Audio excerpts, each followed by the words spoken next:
আরিফ হাসান লিখেছেন বিদেশ থেকে হুন্ডির মাধ্যমে টাকা পাঠানো জায়েজ আছে কিনা। হুন্ডির মাধ্যমে টাকা পাঠানো জায়েজ নয়, এ অর্থে যে এটি আপনি যে কমিটমেন্ট করেছেন, যে দেশে গিয়েছেন, সেই কমিটমেন্টের বরখেলাফ হচ্ছে। একজন ইমানদার তো আমানতদারিতার উপর থাকবে। লা দিন আলিম আল্লাহ আমানত আলা, যে ব্যক্তি লা দিন আলিম আল্লাহ আহদালা ওয়ালা লা ইমান আলিম আল্লাহ আমানত আলা, যে ব্যক্তির মধ্যে আমানতদারিতা নেই তার কোনো ইমানই নেই, তার কোনো দিনদারি থাকতে পারে না।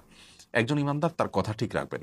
আল মুসলিমুন আলা শুরুতিহিম আলা কালিমাতিহিম, ইমানদাররা তাদের কথার উপরে অটল অবিচল থাকতে হবে। বিধায় আপনি আমি এরকম কোনো কাজ যদি করি যেটা আমার কমিটমেন্টের খেলাফটা জায়েজ নয়, আপনি বিদেশে যাওয়ার সময় সেই দেশের নিয়ম কানুনগুলো মেনে নেবেন, সে শর্ত আপনি স্বীকার করে নিয়েছেন, এবং এই নিয়মটা যেহেতু শরিয়া বিরোধী কোনো নিয়ম নয়, অতএব আপনাকে মেনে চলতে হবে। বিধায় হুন্ডির মাধ্যমে টাকা পাঠানোর জন্য জায়েজ নয়।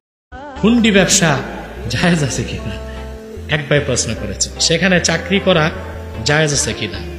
দেখুন, আমি আপনাকে একটা অন্য প্রশ্ন করি, ওইটার উত্তর থেকে এটার উত্তর আপনি নিয়ে নেবেন। কারণ এমন একটা প্রশ্ন করছেন, আমাকে রাষ্ট্রদ্রোহিতায় ফাঁসাবেন, বুঝলেন না? এই জন্য আপনাকে আমি একটু ভিন্নভাবে উত্তর দিচ্ছি।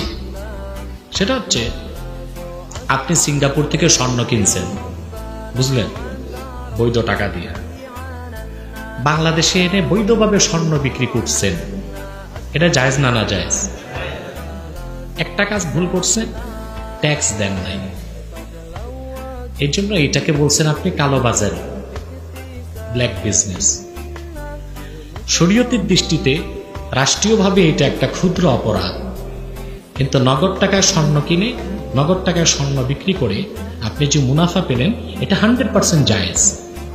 রাষ্ট্রীয় ছোট্ট একটা ভুল করছেন, গভর্নমেন্টকে ট্যাক্স ফাঁকি দিচ্ছেন, এই জন্য এটা ব্ল্যাক মানি, কালো টাকা হবে না। বরং যে লোকটা সিঙ্গাপুর থেকে পোলা পয়সা পাঠাইছে 1 লাখ টাকা, ওইটা সুদে লাগাইছে, ওই সুদখোরের পুরা টাকাটাই ব্ল্যাক মানি, নাপাক এবং নাজায়েজ। ওর চেয়ে 1000 গুণ ভালো স্বর্ণের ব্যবসা। ওইভাবে হুন্ডিটাও বুঝা নেন।